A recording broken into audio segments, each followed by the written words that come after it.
आज हम डिस्कस करेंगे आफ्टर आंसर की इलाहाबाद हाई कोर्ट भर्ती ग्रुप सी व डी के लिए कि आंसर की आने के बाद जो आपका जो कट ऑफ है वो किसके बीच में लाई करेगा और क्या आप सेफ हैं या नहीं है, क्योंकि जो जिनका टीयर टू है होने वाला है और उनके लिए क्या करना होगा, है ना, जो कि जिसका एक ही पेपर था उनके लिए तो बस क्वालिफाइंग नेचर का ही आगे स्टेप जो होने वाला है।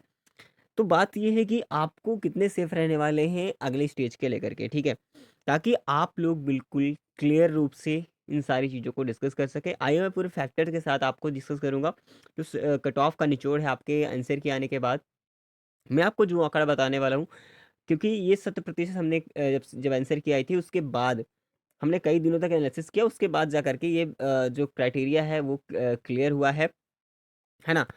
तो हालाँकि जितने भी समय में आंसर की आई उसके बाद जितने भी हमारे पास डाटा आए हैं, उस बेस पर हमने पूरा क्लियर किया है। क्योंकि जितने दिनों में एग्ज़ाम कंडक्ट हुआ था उसके बाद क्या-क्या पॉइंट आए हैं सामने, क्योंकि जो लोग कट ऑफ पहले ही दूसरी बता रहे थे, अब उस संदर्भ में देखा जाए तो कहीं न कहीं आंसर की के बाद काफ़ी डाउन नज़र आ रही है।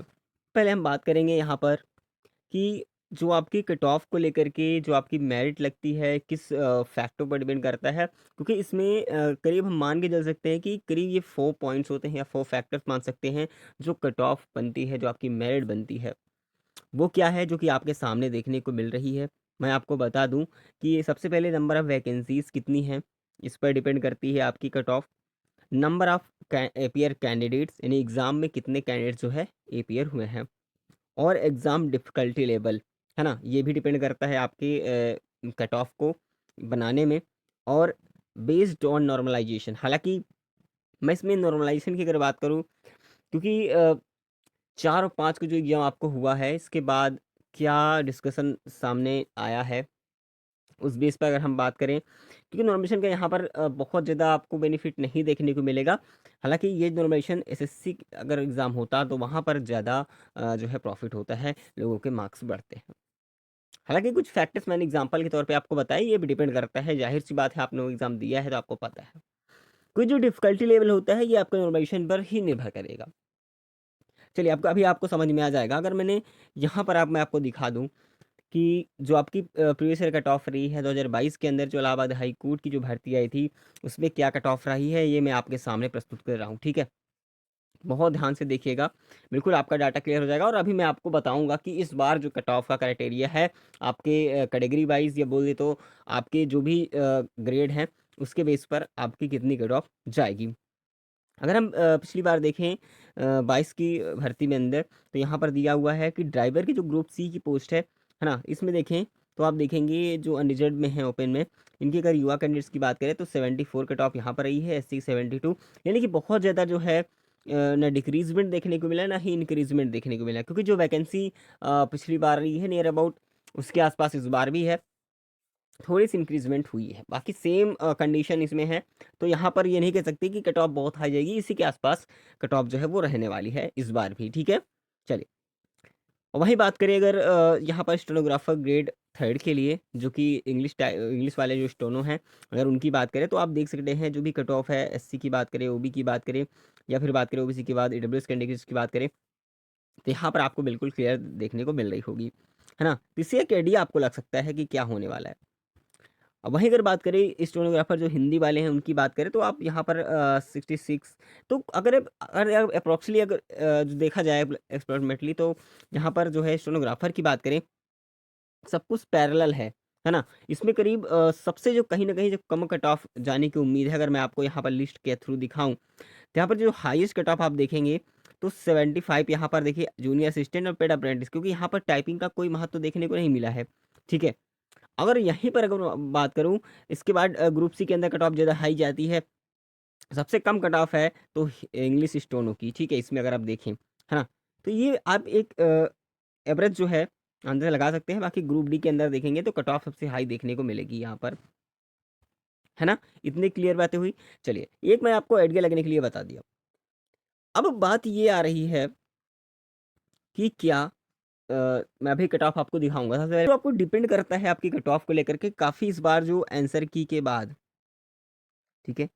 आंसर की के बाद जो भी डाटा देखने को मिला है, वो डाटा इतना पर्याप्त देखने को मिला है कि करीब जो है 40% प्लस कैंडिडेट्स जो है वो कोई बता रहे हैं 85। ठीक है, मेरी बात समझना, 85 उनका बता रहा है कि टाइम में इतना है। लेकिन मैं आपको बता दूं इसमें क्या होता है कि सभी लोग गलत वोट करते हैं। जो वोट करते हैं, जो आपकी पोल कराया जाता है यूट्यूब के अंदर, जो पोल होता है, गूगल जो फॉर्म भरे जाते हैं, काफ़ी लोग क्या करते हैं, वो गलत वोटिंग करते हैं, जिसकी वजह से ये हाई परसेंटेज चला जाता है। लेकिन जो 40% लोग जो है बता रहे हैं कि मेरा 85 अटैम्प्ट हुआ है, इनमें से मैं ज़रूर ये कहूँगा कि केवल 15% ही लोगों का जो है हो सकता है कि 85 हो या फिर हो भी ना। ठीक है? ये मैं आपको बता रहा हूँ, जो वोटिंग है वो उसमें से बहुत लोग जो है ऐसे ही, अगर आप स्क्रॉल कर रहे हैं तो कहीं न कहीं वो लोग टिक ही कर देते हैं ऐसे ही, है ना? वोट्स दे ही देते हैं। ये मैं आपको निकाल रहा हूँ कि 40 तो नहीं होगा, लेकिन 15% ज़रूर मान के चलता हूँ, ठीक है? कि 85 के आस-पास होंगे। अब एक बात समझना कि इसके बाद जो अगला पॉइंट हमारा होने वाला है कि यहाँ पर जो 65 यानी कि 55 टू 65 के बीच है, ये जो है आपके 55% कैंडिडेट्स जो है 55 से लेकर के 65 के बीच हैं।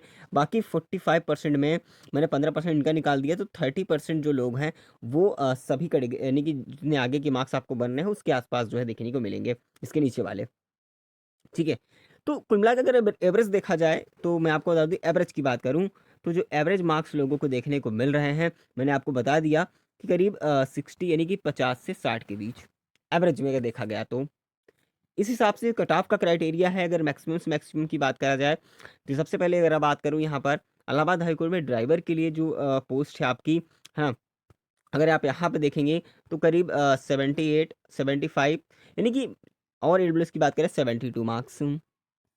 वहीं अगर मैं बता दूँ आप सभी को कि जो एसटी कैंडिडेट हैं यहाँ पर देख सकते हैं सभी लोगों को, लेकिन मैं ज़रूर ये कहूँगा कि प्लस माइनस आप करीब 2 मार्क्स के आसपास कर सकते हैं। वहीं अगर बात करें, देखिए मैंने जो आपको फीमेल कैंडिडेट्स दिख रहे हैं ना, ये फीमेल कैंडिडेट्स एक एवरेज कट ऑफ के लिए है ना? बाकी आप लोग ये मत समझिएगा कि उसकी सेपरेट मैंने बताई है, ऐसा नहीं है, एक एवरेज कट ऑफ आपको बता रहा हूँ, ठीक है? क्योंकि यहाँ पर अगर स्टोनो की बात करें, तो स्टोनो में जो कट ऑफ का क्राइटेरिया है, मैं आपको इतना बताऊँगा, इतना आप समझ लीजिएगा, जनरल कैटेगरी के लिए क्या है, ओबीसी के लिए क्या है ना? काफ़ी लोग बात करेंगे कि इंग्लिश स्टोनो कितना रहने वाला है, तो मैं आपको बता दूँ कि +-2 हो सकता है कि इंग्लिश वालों की थोड़ी-सी कम चली जाए, है ना? 1-2 नंबर के आसपास, बाकी कट ऑफ जो आपकी पूरी डिपेंड करेगी +-2 के आसपास, ठीक है? वहीं ग्रुप डी के सबसे जो मेरिट, अगर मैंने जो अभी आपको दिखाया था प्रीवियस ईयर जो कट ऑफ रही है, उस बेस पर मैं आपको बता रहा हूँ कि जो इस बार कट ऑफ है, देखो सबसे high cut off group D की ही गई थी और इस बार भी जाने की उम्मीद है। जो मैंने कट ऑफ बताई है कि जनरल की यहाँ पर 80 के आसपास रहेगी, वहीं ओबीसी की 78, ईडब्ल्यूएस की बात करें 76, एससी की बात करें 70 मार्क्स और एसटी की बात करें 65 के आसपास, ठीक है? तो इससे आपको एक आइडिया बिल्कुल क्लियर रूप से लग चुका है। वहीं ग्रुप सी के अंदर बात करें, ग्रुप सी में भी जो आपकी कट ऑफ है कुछ इस प्रकार से रहने वाली है। लेकिन हाँ, आप लोग ध्यान रखिएगा कि प्लस माइनस 2 कर सकते हैं, ठीक है? बाकी अगर आपके मार्क्स कितने हैं आफ्टर आंसर की, आपने जो एनालिसिस किया है, जो आपने मिलान किया है, उसके बाद आपके जो रॉ मार्क्स आ रहे हैं, बिल्कुल क्लियर रूप से आपको बिल्कुल कन्फर्म मार्क्स आप सभी समझ में आ रहे हैं आंसर की बात, वो आप ज़रूर कमेंट करेंगे। बिल्कुल सही जो है आप डाटा देंगे हमें, ताकि आपको ये आइडिया मैं आपको बाद में बता सकूँ कि हाँ, एक्चुअल में जो सही डाटा है वो क्या कितना रहने वाला है और क्या होने वाला है आगे, ठीक है?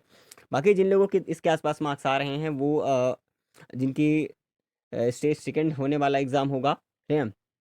वो जो है तैयार रहिएगा इसके लिए, है ना? बाकी जिनके लिए स्टेज फर्स्ट हो चुका है, वो क्वालीफाइंग एग्ज़ाम आपका जो कराया जाता है, किसी का ड्राइविंग टेस्ट है, तो किसी का इसी प्रकार से कंप्यूटर बेस्ड टेस्ट तो काफ़ी लोगों को हो ही चुका था। उसके बाद सेकंड जो आपका एग्ज़ाम होगा, उस बेस पे जितने स्टेज फर्स्ट, स्टेज सेकंड, उसके बाद क्वालीफाइंग एग्ज़ाम आपका जो दिया जाता है, उसको भी आप लोग तैयार करते रहिए, अगर इसके पास आपके पास मार्क्स हैं तो। अगर किसी भी प्रकार का डाउट है तो आप कमेंट ज़रूर करेंगे। बाकी टेलीग्राम पे मैं आपको पूरा डाटा डिस्कस करता रहता हूँ, वहाँ पर स्टडी मटेरियल भी मिल जाते हैं। तो आप व्हाट्सएप ग्रुप या फिर टेलीग्राम ग्रुप से नहीं ज्वाइन है, तो लिंक डिस्क्रिप्शन बॉक्स में मैंने दे दिया है, वहाँ से ज़रूर ज्वाइन हो जाइएगा। फिलहाल आगे की इन्फॉर्मेशन बहुत जल्द आपको मैं प्रोवाइड कराऊँगा। इसके लिए आपको चैनल को सब्सक्राइब करते हुए बेल आइकन को ज़रूर प्रेस कर लीजिएगा। फिलहाल चलिए मिलेंगे अगली इन्फॉर्मेशन में, तब तक के लिए जय हिंद, जय भारत।